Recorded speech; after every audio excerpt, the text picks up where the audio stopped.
इसलिए राजस्थान जीके सबसे अधिक इंपॉर्टेंट है। केवल इस आरएस वाले पेपर के लिए नहीं, आप कोई राजस्थान का पेपर देते हो, उन सब के लिए उतना ही अधिक जरूरी हो जाता है। जरूरी भी है भाई, क्यों पूछा जाना चाहिए इतना। फिर कई बार लगता है ये राजस्थान राजस्थान क्यों पूछ लेते हो, बाकी बातें पूछ लो। आप जिस राज्य की प्रशासनिक सेवा का हिस्सा बनने के लिए जा रहे हैं, यदि उसके बारे में सारी बातें जानकारी नहीं रखते हैं, फिर आप गलत जगह पे जा रहे हैं। इसलिए आरपीएससी इसलिए भी ये करती है कि बाहर के बच्चों को रोका जा सके। 2007 से पहले तक कुछ सिस्टम ऐसा हो गया था कि यूपी और बिहार के खूब सारे लोग और अपने यहां पे आरएस का पेपर देते और आरएस सेलेक्ट हो जाया करते थे। सरकार को लगा इनको कैसे रोका जाए, या तो जैसे बाकी राज्य है कि पंजाब कहता है कि पंजाबी आती है तो एग्जाम दे सकते हो, महाराष्ट्र कहे कि मराठी आती है तो एग्जाम दे सकते हो, गुजरात कहे कि गुजराती आए तो एग्जाम दे दो। राजस्थान इस मामले में नाथी का बाड़ा है। जो आनिए बानिए की जी में आई वो यहां पे आया एग्जाम देने के लिए।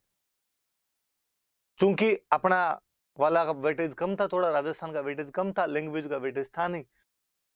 यूपी बिहार वाले तैयारी करते ही थे आईएएस की, सब्जेक्ट वगैरह उनके तैयार होते थे, जीके उनकी तैयार होती थी, और वो लोग इधर सेलेक्ट हो जाया करते थे।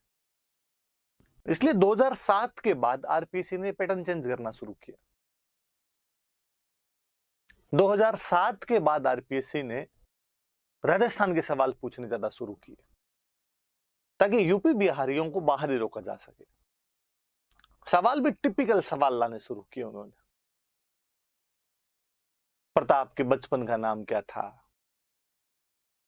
वरना प्रताप के हल्दी घाटी का युद्ध तो यूपी बिहार वाला भी पड़ गया जाए। प्रताप का जन्म कौन से किले में हुआ था, पृथ्वीराज चौहान की उपाधि बताइए, दुर्गादास राठौड़ को कर्नल जम्स ने क्या कहा है। ऐसे ऐसे स्टेटमेंट जो सीधे सीधे केवल राजस्थान के संदर्भ में काम आते थे, वो चीजें और पूछनी शुरू की। तब बाहर वालों की बुद्धि आनी शुरू हुई कि यार लफड़ा है। पर बाहर वाले भी बड़े इंटेलिजेंट, बाहर वालों ने वो हिस्ट्री वाली चीजें रटनी शुरू कर दी। आप विश्वास नहीं करेंगे, अपने राजस्थान की किताबें दिल्ली में धड़ल्ले से मिलती है। किसी भी दुकान पे जाके राजस्थान जी की किताब खरीद लो, आपको मिल जाएगी। तो आरपीसी ने थोड़ा पैटर्न चेंज किया। आरपीसी ने पहले हिस्ट्री पूछनी शुरू की।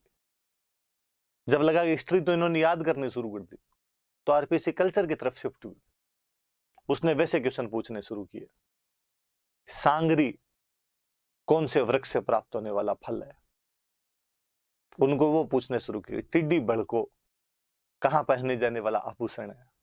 कल्चर की तरफ शिफ्ट कर गई खुद को, लोगों ने वो याद की। इतने में आरपीएससी ज्योग्राफी की तरफ चली गई। उसने ज्योग्राफी के वैसे टिपिकल क्वेश्चन पूछने शुरू कर दिए। इवन मुझे याद है कि 2012 के आरएस के प्रीलिम्स में क्वेश्चन पूछ लिया था कि राजस्थान में पशुओं की संख्या कितनी है।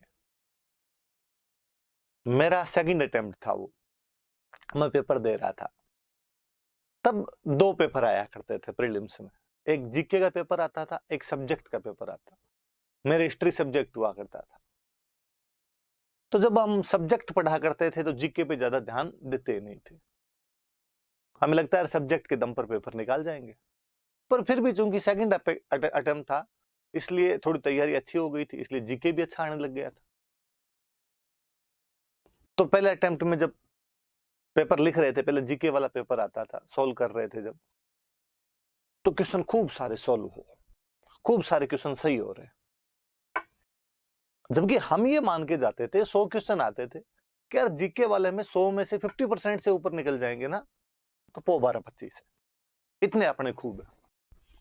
मेरे क्वेश्चन सही हो 75 के आसपास, मेरे मन में खुद में ही डाउट हो कि यार पेपर इतना इजी आ गया क्या कि अपने क्वेश्चन इतने ज्यादा सही हो रहे हैं। अब यदि इजी आ गया तो कितना इजी है। सबसे ज्यादा डर तो इजी में ये लगता है, इसलिए पेपर हमेशा टफ आना चाहिए। आप भी हमेशा ये दुआ करना कि पेपर हमेशा टफ आए, कि कितना इजी आ गया। कल को पेपर इतना इजी हो कि बाकी सब लोगों के तो क्वेश्चन सही हुए 90-90, अपने 75 में राजी हो गए, तो ये तो पता ही नहीं चल रहा अपने को। पेपर जैसे खत्म किया, खत्म करते पास में एक भैया बैठे थे, मैंने फटाफट उनसे पूछा, भैया आपका एग्जाम कैसा हुआ? भैया ने कहा बहुत बुरा हुआ एग्जाम। भैया की लैंग्वेज और टोन से लगा कि अपने यहाँ के तो नहीं है, बाहर के हैं कोई। क्यों खराब क्यों हुआ? पेपर तो इजी था। कहा इसको इजी कहते हैं आप? कितने टफ टफ सवाल तो पूछे हैं। मैं ऐसा कौन सा टफ सवाल पूछ लिया? का पूछ रहे हैं ना राजस्थान में मवेशियों का संख्या बताइए। अब हम याद करके आया था कि राजस्थान में कौन सा भेड़ ज्यादा दूध देता है, कौन सा बकरी ज्यादा दूध देता है, कौन ऊन ज्यादा देता है, सब तो याद कर लिए थे। तुम्हारा रोग तक याद कर लिया था हमने, और तुम इधर पूछते हो कि राजस्थान में मवेशियों का टोटल संख्या बताइए। तो अब हम तुम्हारे घर पे जाके गिन के आए कि किस घर में कितना कितना मवेशी रहता है। मुझे मन ही मन लगा कि इस क्वेश्चन का आंसर तो हालांकि मुझे भी नहीं आता, पर भैया तुम्हारे में जो खौफ दिखाना ये एग्जाम का, ये अच्छा लगा। अगली बार जब भी तुम्हारे यूपी बिहार वाला दोबारा कोई फॉर्म भरेगा, तब आपके जैसे भैया उसको डराएंगे कि राजस्थान का एग्जाम नहीं देना, मवेशियों का संख्या पूछ लेते हैं। उस दिन आरपीसी को थैंक यू बोला कि थैंक यू आरपीसी, तुम इसीलिए ये सवाल पूछती है ताकि इन बाहर वालों का खात्मा किया जा सके, ये बाहर वाले लोग कम आ सके, इसलिए जरूरी हो जाता है कि तुम ऐसे ऐसे सवाल पूछती रहे। तो ये भी एक रीजन है कि वो राजस्थान के सवाल ज्यादा पूछने लग जाते हैं। वो प्रीलिम्स में पूछते हैं, मेंस